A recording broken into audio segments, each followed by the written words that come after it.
The sound of breaking glass echoed through the silent village as Maria Petrov pressed her back against the cold stone wall, her heart hammering against her ribs.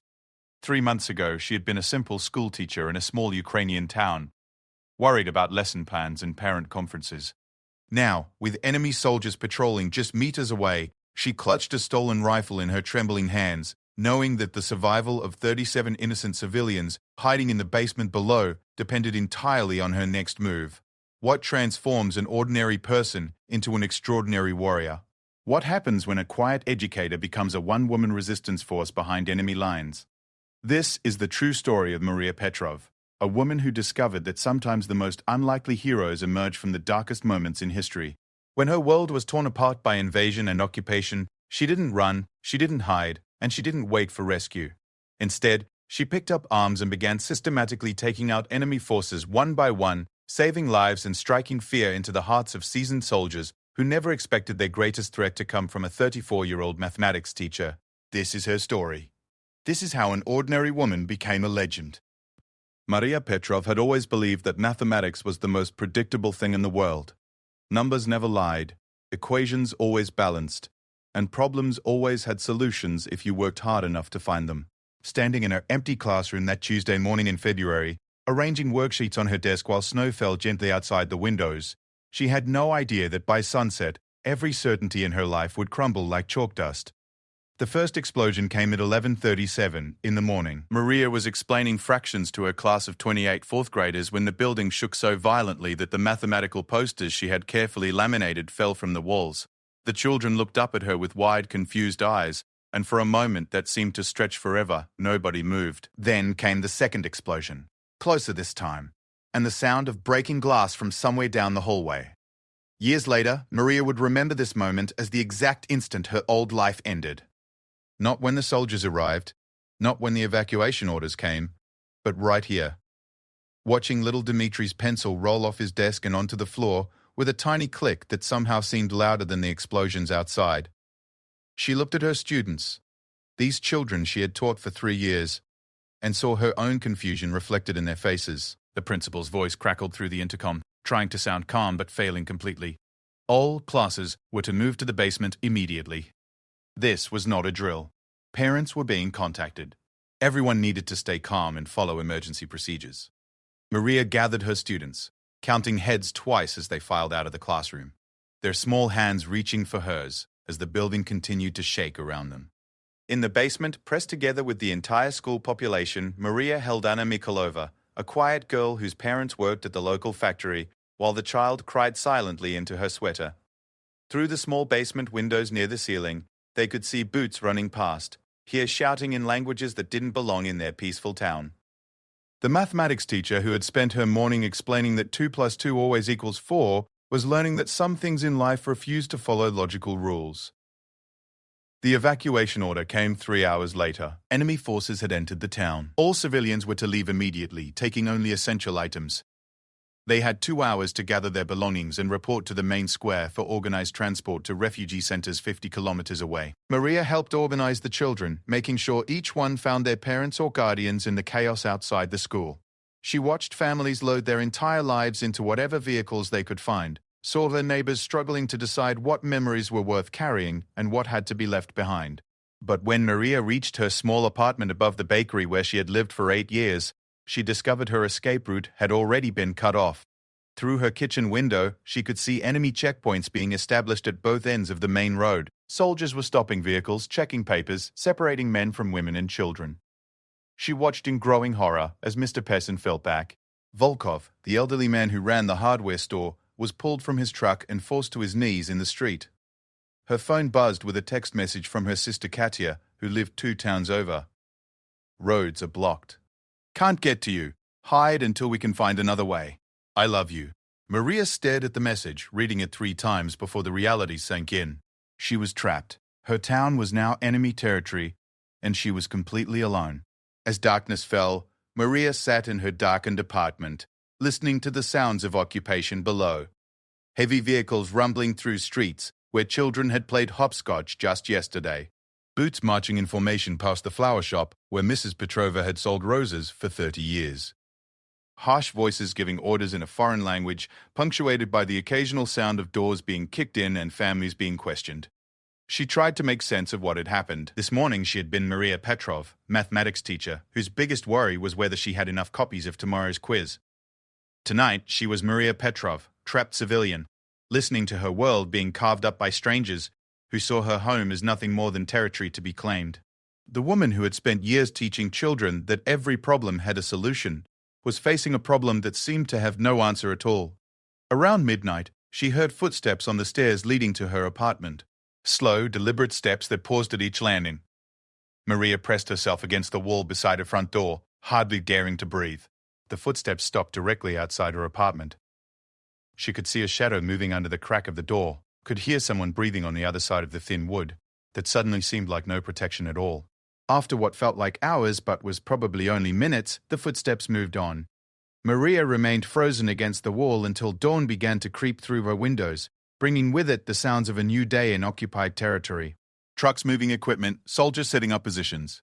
The normal sounds of her peaceful town replaced by the mechanical noises of military operation. When the sun was fully up, Maria finally moved from her position by the door. Her body ached from standing motionless for so long, but her mind was surprisingly clear. She was trapped behind enemy lines with no way to escape and no idea when rescue might come. She had two choices: hide and hope to survive until liberation arrived, or find a way to fight back. The mathematics teacher, who had built her life on logical solutions, began to calculate her odds of survival under both scenarios. Looking out her window at the soldiers below, Maria noticed something that would prove crucial in the days ahead. They moved through her town like tourists in an unfamiliar place, checking maps, asking each other for directions, clearly uncertain about the layout of streets they now controlled. They knew they had taken territory, but they didn't really know the territory they had taken. This was her home, her neighborhood, her world. She knew every alley, every rooftop, every basement and back door. For the first time since the explosions began, Maria Petrov smiled. It wasn't a happy smile, but it was the smile of someone who had just found the first piece of a very complex equation. The enemy had the weapons and the training, but she had something they didn't. She knew exactly where she was, and they were lost in her world. As she watched a patrol struggle to find their way through the twisted streets of the old part of town, consulting their maps and arguing among themselves, Maria began to understand that this wasn't just about hiding anymore. These soldiers had invaded her home, scattered her students, separated her from her family, and turned her peaceful life into a nightmare. But they had made one critical mistake. They had left her alive, free, and angry in a place she knew better than they ever could. The mathematics teacher who had spent her career solving problems was about to become very good at creating them. She just didn't know it yet. Standing at her kitchen window, watching enemy soldiers try to navigate streets where she had walked to work every day for 8 years, Maria began to plan. Not an escape plan, because escape was impossible. Not a hiding plan, because hiding was just delayed capture. She began to plan how to make the occupying forces regret their decision to let her remain free in her own town. The transformation had begun, though Maria wouldn't recognize it for several more days. The quiet teacher who had devoted her life to helping children learn was about to discover that she had a talent for a very different kind of education. She was going to teach these invaders some lessons they would never forget, assuming they lived long enough to remember them. But first, she needed to learn everything she could about her new students. Maria spent the rest of that day at her window, watching patrol patterns, counting soldiers, noting which ones looked nervous and which ones looked confident. She began to see them not as an overwhelming force, but as individual problems to be solved. And Maria Petrov had always been very good at solving problems, one step at a time. The woman who would eventually become a legend behind enemy lines was still just a frightened teacher hiding in her apartment. But she was a frightened teacher who was beginning to get very, very angry.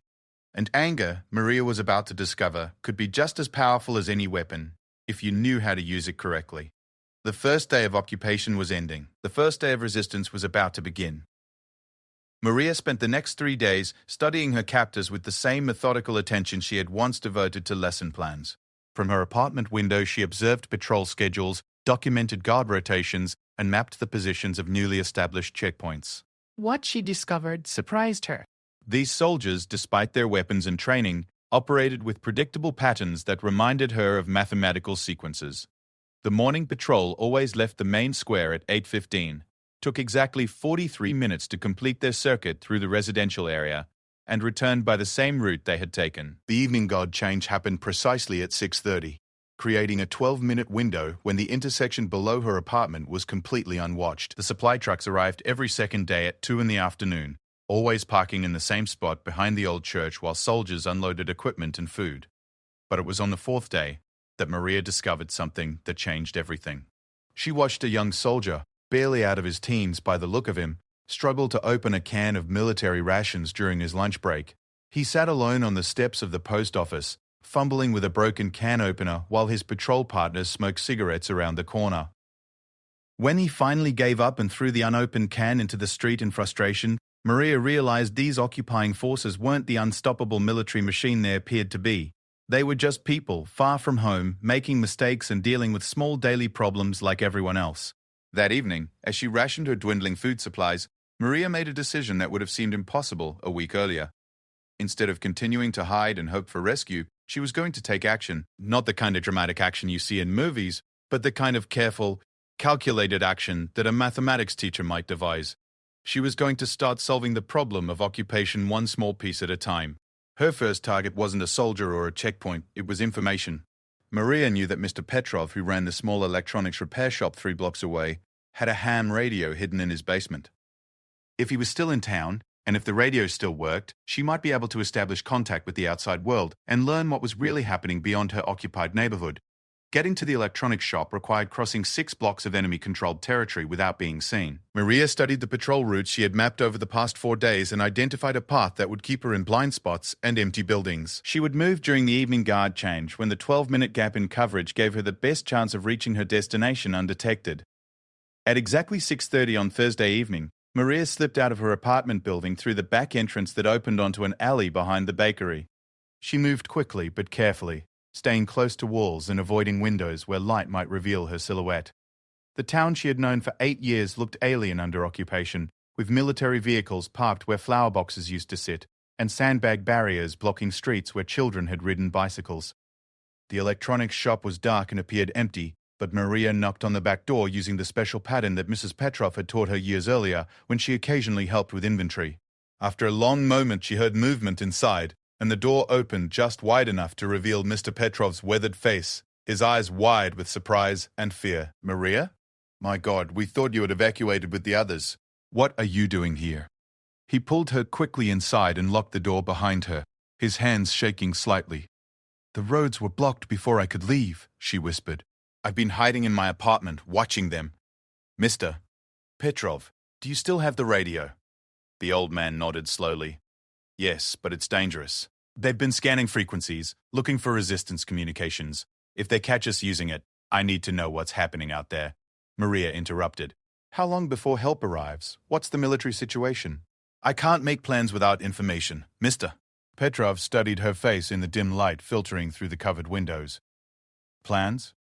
Maria, you're a schoolteacher. The best plan is to keep hiding until our forces retake the town." Maria felt something harden inside her chest. "Our forces might not come for weeks or months. These soldiers have taken over our home, scattered our families, and they're acting like they own the place. I won't just hide and wait for someone else to fix this." Something in her voice must have convinced him, because Mr. Petrov led her to the basement where his ham radio was concealed behind a false wall. For the next hour, they listened to fragmentary communications from resistance groups, military units, and civilian evacuation centers. The picture that emerged was not encouraging. Enemy forces had advanced much further than anyone had expected. The front lines were now hundreds of kilometers away. No immediate relief was coming. But Maria also heard something else in those crackling radio transmissions. Stories of small-scale resistance operations. Citizens who had stayed behind were conducting sabotage missions, gathering intelligence, and making life difficult for occupying forces. Some of these operations were being coordinated by trained military personnel, but many were being carried out by ordinary people who had simply refused to accept the new reality of occupation. When she finally made her way back to her apartment, moving through the same carefully planned route in reverse, Maria's mind was racing with possibilities. She couldn't single-handedly drive the enemy from her town, but she could make their occupation more expensive and more difficult than they had planned. She could be the problem they hadn't anticipated, the variable that didn't fit into their neat military equations. Over the next 2 days, Maria expanded her surveillance operation. She began leaving her apartment during different times, always moving carefully and always with specific objectives. She identified which buildings housed enemy command posts, which ones were used for storage, and which ones served as sleeping quarters for off-duty soldiers. She noted which soldiers seemed alert and professional, and which ones appeared bored or careless. Most importantly, she began to identify vulnerabilities. The communications antenna on the roof of the old bank was unguarded during certain hours. The fuel depot behind the school was watched by only one sentry, and that sentry had a habit of walking around to the far side of the building to smoke cigarettes. The main supply route could be observed from the abandoned warehouse at the edge of town, and the warehouse had multiple escape routes if she needed to leave quickly. But Maria's most important discovery came on Sunday morning, when she watched a supply convoy unload equipment at the makeshift base in the town square. Among the items being carried into the old municipal building, she recognized several boxes that looked exactly like the computer equipment she had helped install in the school's computer lab 2 years earlier. The enemy was using civilian infrastructure to support their operations, which meant they were dependent on systems Maria understood. That evening, she made contact with Mr. Petrov again, this time using a note passed through Mrs. Steven Volkov, whose apartment building shared a back courtyard with the electronics shop. The note was simple: need to borrow tools and learn about electrical systems. Can you teach me? His response came back the same way. Too dangerous to meet again, but my nephew's engineering textbooks are in the blue chest in my shop's storage room. Key is under the loose brick by the back door. Be careful. Maria retrieved the textbooks that night and spent the following week studying electrical systems, communications equipment, and basic electronics with the same intensity she had once applied to preparing math lessons. She learned how to identify different types of power cables, how to locate weak points in electrical systems, and how to disable equipment without causing obvious damage. The mathematics teacher was becoming an expert in a very different kind of problem solving, but she still hadn't taken any direct action against the occupying forces. She was still gathering information, still planning, still preparing for something she hadn't quite defined yet. The transformation from observer to actor would require one more push. One more event that would finally move her from watching the enemy to actively fighting them. That push came on the following Tuesday, exactly 2 weeks after the initial invasion, when Maria witnessed something that made remaining a passive observer impossible. She was watching the evening patrol from her kitchen window when she saw them drag Elena Kozlova from her house 3 blocks away. Elena was a nurse at the local clinic, a woman in her 50s who had cared for half the children in town at one time or another. The soldiers forced Elena to her knees in the middle of the street and began shouting questions at her in their harsh language. Even from her distant window, Maria could see that the woman was terrified and confused, clearly unable to understand what they wanted from her. One soldier raised his rifle butt as if to strike her, and Elena cowered, covering her head with her hands. Maria had been planning and studying for 2 weeks, telling herself she was being careful and methodical. But watching Elena Kozlova, who had bandaged her scraped knee when she was 8 years old, kneeling helplessly in the street while soldiers threatened her, Maria realized that all her careful planning was worthless if she never actually acted on it. The mathematics teacher who had spent her life teaching children that problems exist to be solved was finally ready to start solving the biggest problem of her life. That night, she assembled her first toolkit. Wire cutters borrowed from Mr. Petrov's shop, electrical tape from her own supply cabinet, a small flashlight, and a notebook containing all the intelligence she had gathered about enemy positions and routines. Maria Petrov was about to stop being a victim of occupation and start being something the enemy hadn't planned for. She didn't know the word for what she was becoming yet, but the soldiers who had made the mistake of terrorizing Elena Kozlova in front of her window were about to find out what happened when you pushed a mathematics teacher too far. The quiet phase of her resistance was over. Tomorrow night, the real education would begin. Maria's first mission was deceptively simple. The communications antenna she had been observing for 2 weeks was the enemy's primary link to their command structure outside the town. If she could damage it without being detected, it would force them to rely on less secure backup systems and create confusion in their operations. More importantly, it would prove to herself that she was capable of moving from planning to action. She chose Wednesday night for her first strike, timing it to coincide with the shift change when guards were distracted by their routine handover procedures. Maria dressed entirely in black clothing, including a dark wool cap that covered her distinctively red hair. She carried only essential items: the wire cutters, electrical tape, her notebook, and a small knife that had belonged to her grandfather. Moving through the town at night was entirely different from her daytime surveillance missions. Shadows that provided concealment during the day became obstacles that could hide enemy patrols. Every sound seemed amplified in the darkness, from her own breathing to the distant rumble of generator engines powering the military equipment. Maria discovered muscles she didn't know she had as she crept through back alleys and crawled under parked vehicles. The route to the old bank building where the antenna was mounted took her through a maze of narrow streets that she had walked casually hundreds of times. Now each intersection required careful observation before crossing.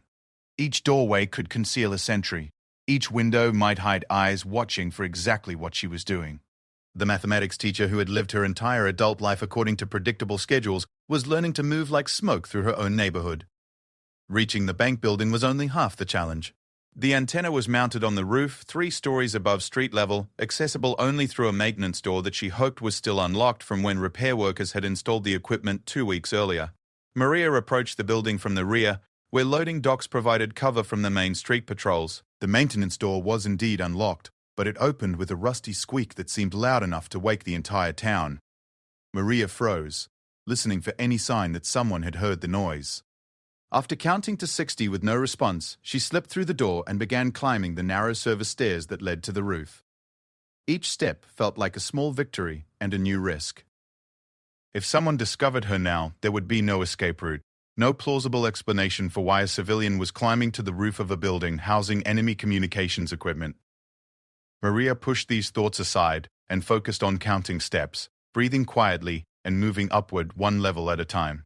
The roof was exposed and windswept, offering no concealment except the shadows cast by the antenna structure itself. Maria could see the entire town spread out below her, marked by the dim lights of enemy positions and the absolute darkness of civilian areas under curfew. For a moment, she was overwhelmed by the magnitude of what she was attempting. One woman with basic tools and no military training trying to strike back against an occupying army. But when she looked more closely at the antenna installation, Maria realized that the enemy had made a crucial mistake. In their hurry to establish communications, they had used civilian electrical systems and standard commercial equipment. The antenna wasn't some hardened military device that would require explosives or specialized knowledge to disable. It was essentially an oversized version of the radio antenna her father had installed on their house when she was a child. Working by feel in the darkness, Maria traced the power cables from the antenna down to the electrical junction box mounted on the side of the roof access structure. The box wasn't even locked, secured only with a standard latch that opened with a quiet click. Inside, she found exactly what she had hoped to see: standard electrical connections that she could identify and manipulate based on her recent studies. Maria didn't want to simply cut the power cables, which would be obvious sabotage and easily repaired. Instead, she carefully loosened several key connections, just enough to create intermittent failures that would be difficult to diagnose quickly. She also used her electrical tape to create false connections that would appear normal but wouldn't conduct power properly. The antenna would seem to work normally for short periods, then fail unpredictably, creating the kind of frustrating technical problems that would waste enemy time and resources. The entire operation took less than 15 minutes, but Maria's hands were shaking by the time she finished. Whether from cold, fear, or adrenaline, she couldn't tell. She retraced her steps to the maintenance door, moved through the building, and began the journey back to her apartment, using a different route than the one that had brought her to the bank. Halfway home, crouched in the shadows between 2 abandoned cars, Maria heard something that made her blood freeze. Footsteps. Multiple sets, moving in formation, coming down the street directly toward her hiding place. She pressed herself deeper into the shadows and tried to control her breathing as an enemy patrol passed within 3 meters of her position. The soldiers were talking quietly among themselves, and although Maria couldn't understand their language, their tone suggested routine boredom rather than alert searching. They weren't looking for her specifically, they were just conducting a standard patrol. But if one of them had looked to his left instead of straight ahead, if one of them had decided to check between the abandoned vehicles, her resistance career would have ended before it really began. After the patrol passed, Maria waited a full 10 minutes before moving again. The close call had rattled her more than she wanted to admit, but it had also taught her something important. The enemy patrols were following predictable routes and weren't particularly alert to possible threats. They were acting like occupiers who expected no real resistance, not like soldiers anticipating guerrilla attacks. When she finally reached her apartment building, Maria sat on her kitchen floor for nearly an hour, reviewing every detail of the mission in her mind. What had worked well? What could be improved? What had she learned about moving undetected through occupied territory? She approached her first sabotage operation with the same methodical analysis she had once applied to reviewing her teaching techniques. The next morning brought confirmation that her mission had been successful. Through her window, she watched enemy technicians trying to diagnose problems with their communications equipment. She saw frustrated soldiers pointing at the antenna, checking connections, and making radio calls that apparently weren't going through properly. The intermittent failures she had created were working exactly as intended. But Maria also noticed something that made her realize her resistance activities would need to become more sophisticated quickly. By noon, the enemy had established additional security measures around their critical installations. Guards were posted at buildings that had been unprotected the day before. Patrol routes were changed and made less predictable. Her successful sabotage had taught them that someone in the town was actively working against them. This presented Maria with a choice. She could be satisfied with her one successful mission and return to hiding, knowing that she had at least struck back once against the occupation. Or she could escalate her activities, accepting the increased risks that came with an enemy who now knew they were facing active resistance. The decision came that afternoon when she witnessed another incident that crystallized her resolve. Through her window, she watched enemy soldiers search the house where the Volkov family had lived before the evacuation. The soldiers systematically destroyed furniture, dumped out drawers, and scattered family photographs across the floor. When they finished searching, they didn't bother to close the door behind them, leaving the house open to weather and vandalism. Maria had taught 3 Volkov children over the years. She had attended their birthday parties, had conferences with their parents, and had watched them grow from curious kindergartners into thoughtful young people. Seeing their family home violated and abandoned struck her as profoundly personal. These invaders weren't just occupying territory. They were destroying the community she had devoted her life to serving. That evening, Maria began planning her second mission. This time, she wouldn't target equipment, she would target supplies. The fuel depot she had been observing was crucial to enemy vehicle operations, and she had identified several vulnerabilities in its security. More importantly, she had discovered that the single sentry guarding the depot had a girlfriend who worked at the enemy headquarters in the municipal building. Every night between 11 and 11:30, he left his post to meet her behind the old library for a few minutes of private conversation. Maria spent the next 2 days refining her plan, studying the depot layout, and gathering the materials she would need. This mission would be more complex than simply loosening electrical connections. She was going to contaminate the enemy fuel supply in a way that would cause their vehicles to break down gradually over the course of several days. The effects would appear to be mechanical failures rather than sabotage, buying her time before the enemy realized they were under attack. But as she prepared for her second mission, Maria began to understand that she was crossing a line from which there would be no return. Her first sabotage had been almost abstract, like solving a complex mathematical problem. Her second mission would directly impact enemy operations in a way that might ultimately cost lives. The mathematics teacher who had spent her career helping children learn was about to become someone who disabled enemy vehicles that might contain living, breathing human beings. This realization didn't stop her preparations, but it did force her to confront what she was becoming. Maria Petrov, resistance fighter, was a very different person from Maria Petrov, elementary school teacher. The woman planning to contaminate fuel supplies in occupied territory bore little resemblance to the woman who had worried about parent conferences just 3 weeks earlier. But as she looked out her window at enemy soldiers lounging in the town square, where children had played just a month ago, Maria accepted the transformation that was taking place inside her. These invaders had forced her to become something she had never chosen to be. They had taken away her normal life, her students, her sense of safety and predictability. In return, they were going to discover what happened when you pushed a careful, methodical person past the point where careful method could solve the problem. The mathematics teacher was becoming a saboteur. The saboteur was about to become something even more dangerous. And the enemy soldiers, enjoying their easy assignment in a conquered town, had no idea what they had created by leaving Maria Petrov alive and angry in her own neighborhood. Friday night would bring her second strike. After that, there would be no more pretending she was just a hiding civilian waiting for rescue. After that, she would officially be at war. The fuel depot mission went flawlessly. Maria had observed the guard's routine for 3 nights, confirming that he abandoned his post every evening at 11:20 to meet his girlfriend behind the library. The contamination process took only 8 minutes, adding sugar and sand to 3 different fuel tanks in carefully measured quantities that would cause gradual engine failure over the next several days. But success brought unexpected consequences. Within 48 hours, enemy vehicles began breaking down throughout the town. Trucks stalled during patrol routes. A command vehicle died in the middle of the main intersection. forcing soldiers to push it aside by hand while backup units were summoned. Most satisfying to Maria was watching the fuel truck itself refuse to start when soldiers tried to move it to a more secure location. The enemy response was swift and harsh. They immediately implemented new security measures, including random house-to-house searches, stricter curfews, and identification checkpoints at major intersections. More troubling for Maria, they began interrogating civilian residents who had remained in town, demanding information about resistance activities and threatening severe consequences for anyone found cooperating with saboteurs. Maria watched from her window as soldiers dragged Mr. Petrov from his electronics shop on Tuesday morning. They had discovered his ham radio and were convinced he was coordinating resistance operations. She saw them load Elena Kozlova into a truck, apparently believing the nurse was treating wounded resistance fighters. By Wednesday, 8 of her neighbors had been arrested on suspicion of anti-occupation activities. The mathematics teacher who had calculated her way into becoming a saboteur now faced a much more complex equation. Her actions were succeeding tactically, but failing strategically.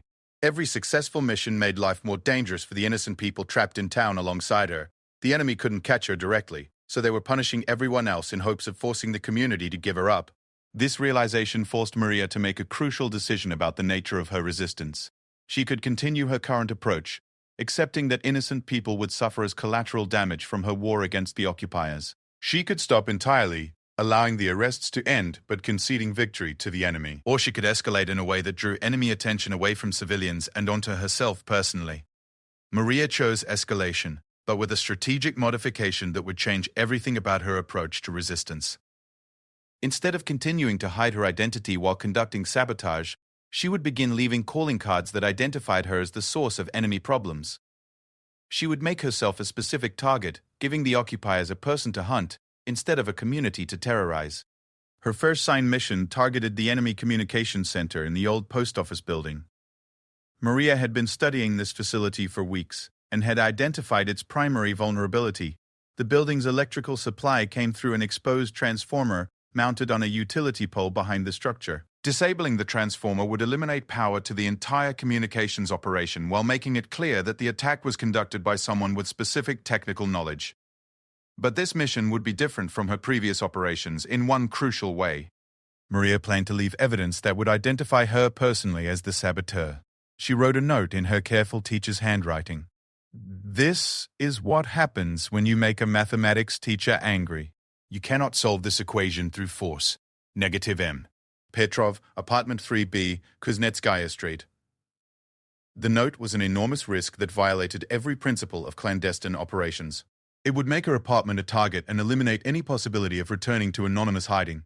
But it would also give the enemy someone specific to hunt, drawing their attention away from innocent neighbors who had been arrested simply because they lived in an occupied town. Getting to the transformer required crossing more enemy territory than any of her previous missions. The post office was in the center of town, surrounded by checkpoints and patrol routes, with no convenient back alleys or abandoned buildings to provide concealment.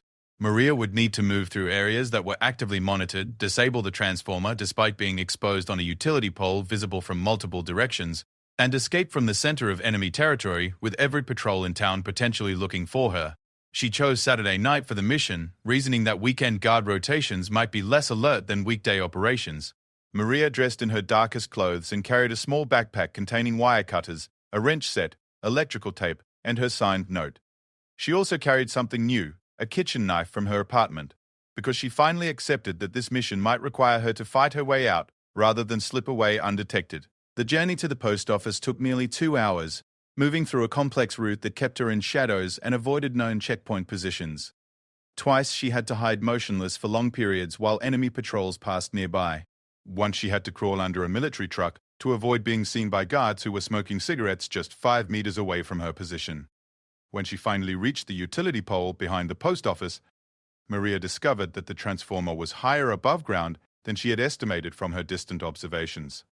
Reaching the electrical connections would require climbing the wooden pole, working in the open where any passing patrol could see her, and somehow cutting heavy power cables while maintaining her balance on the improvised handholds. Maria had spent 3 weeks becoming an expert at moving unseen through occupied territory, but she had never learned to climb utility poles under combat conditions. The ascent was terrifying, with each movement creating small sounds that seemed loud enough to alert every enemy soldier in the town.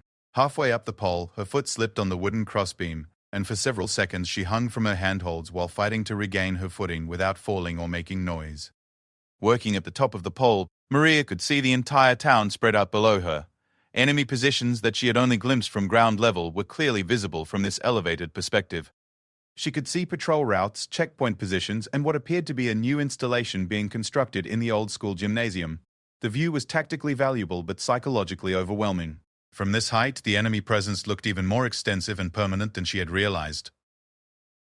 Cutting through the main power cables required more time and effort than Maria had anticipated. The cables were thicker and tougher than the ones she had practiced on, and her wire cutters weren't designed for such heavy work.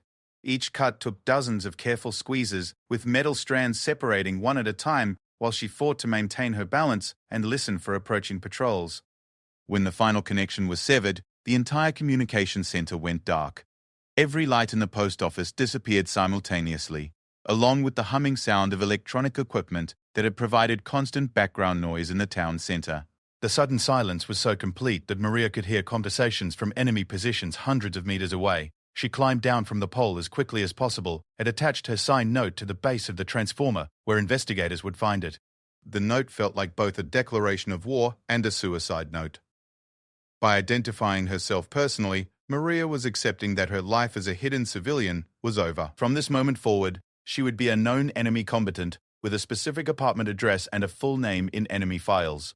The escape route took her through industrial areas on the edge of town that she had never explored before. Moving through unfamiliar territory while enemy patrols were being alerted to search for saboteurs required navigation skills that Maria had never needed as a mathematics teacher. She got lost twice, finding herself in dead-end alleys that forced her to backtrack through areas she had already crossed. But the most harrowing moment came when she encountered a patrol that was clearly searching for someone rather than conducting routine surveillance. 4 soldiers moving with purpose, checking doorways and examining shadows with flashlights, obviously responding to the communications blackout by looking for whoever had caused it. Maria hid behind a dumpster while they searched the area around her, close enough to hear their breathing and smell their cigarette smoke.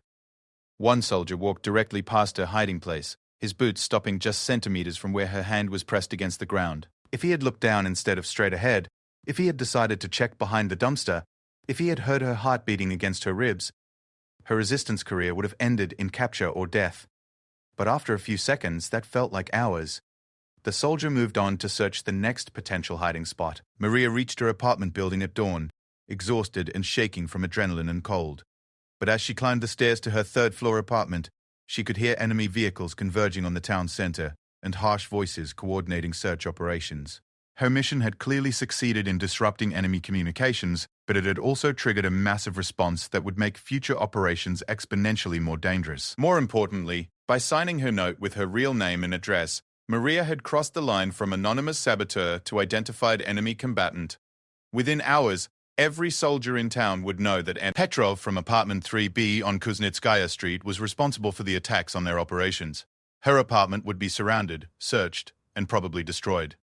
Her hiding phase was definitively over, but as Maria sat in her kitchen listening to enemy vehicles racing through streets where she had once walked to work every morning, she realized something that surprised her. She wasn't afraid. After weeks of hiding and sneaking and constantly worrying about being discovered, there was something liberating about finally declaring herself openly. The enemy knew who she was now, which meant she could stop pretending to be someone else. The mathematics teacher had become a saboteur. The saboteur had become an identified enemy of the occupation forces. What came next would require skills and courage that Maria wasn't sure she possessed, but she was finally ready to find out what happened when someone pushed her past the point where careful planning and methodical execution could solve the problem. Looking out a window at the enemy vehicle searching for her, Maria began planning her next mission. But this wouldn't be another sabotage operation conducted from hiding. This would be a direct confrontation with soldiers who now knew exactly who they were hunting. The woman who had signed her real name to a declaration of war was about to discover what war really meant when it became personal. They came for her at 3 p.m. on Monday, exactly 36 hours after Maria had signed her name to the note claiming responsibility for the communications blackout. She watched from her kitchen window as 2 trucks filled with soldiers surrounded her apartment building while additional units blocked both ends of Kuznetskaya Street. There was no escape route, no possibility of slipping away unnoticed. The enemy had finally cornered the mathematics teacher who had been making their lives difficult for 3 weeks. But Maria Petrov was not the same person who had hidden in this apartment when the invasion began. The woman watching enemy soldiers deploy around her building had spent weeks studying their tactics, learning their weaknesses, and discovering capabilities within herself that no mathematics teacher should ever need to possess. She was trapped, but she was not helpless, and the soldiers about to enter her building had no idea what they were walking into. Maria had used the time since her communications center mission to prepare for exactly this scenario. Her apartment had been transformed from a hiding place into a tactical position, with escape routes mapped, improvised weapons positioned, and booby traps prepared for unwanted visitors. The woman who had once arranged desks to optimize classroom learning had applied the same methodical approach to arranging her living space to optimize urban combat. The first soldiers entered the building through the main entrance while others positioned themselves to watch the fire escape and rear exit. Maria could hear their boots on the stairs, their voices coordinating the search, their equipment rattling as they climbed toward her third-floor apartment. She had perhaps 2 minutes before they reached her door. 2 minutes to make final preparations for a confrontation that would end either in her capture, her death, or something that would prove she had become far more dangerous than anyone had anticipated. Maria moved through her apartment one last time, checking the positions of items she had strategically placed over the past week. The electrical cord stretched across the hallway at ankle height, nearly invisible in the dim light, but positioned to trip soldiers entering quickly. The bookshelf balanced to fall forward when the door was forced open, creating confusion and potential injury for whoever was first through the threshold. The ammonia-based cleaning solution mixed with broken glass hidden behind the door, ready to create a chemical hazard for anyone searching the apartment. But these were defensive measures designed to slow down her attackers and create opportunities for escape. Maria's real preparation for this moment was more fundamental. She had accepted that the mathematics teacher who worried about lesson plans and parent conferences was gone forever. The person waiting for enemy soldiers to break down her door was someone else entirely. Someone who had been forged by 3 weeks of hiding, planning, and striking back against impossible odds. The knock on her door, when it came, was surprisingly polite. "Mrs. Mayor, Petrov, we know you are inside. Please open the door and come out with your hands visible. You will not be harmed if you surrender peacefully." Maria almost laughed at the absurd formality of it. These soldiers had invaded her town, scattered her students, arrested her neighbors, and turned her life into a nightmare. And now they were knocking politely and asking her to surrender peacefully.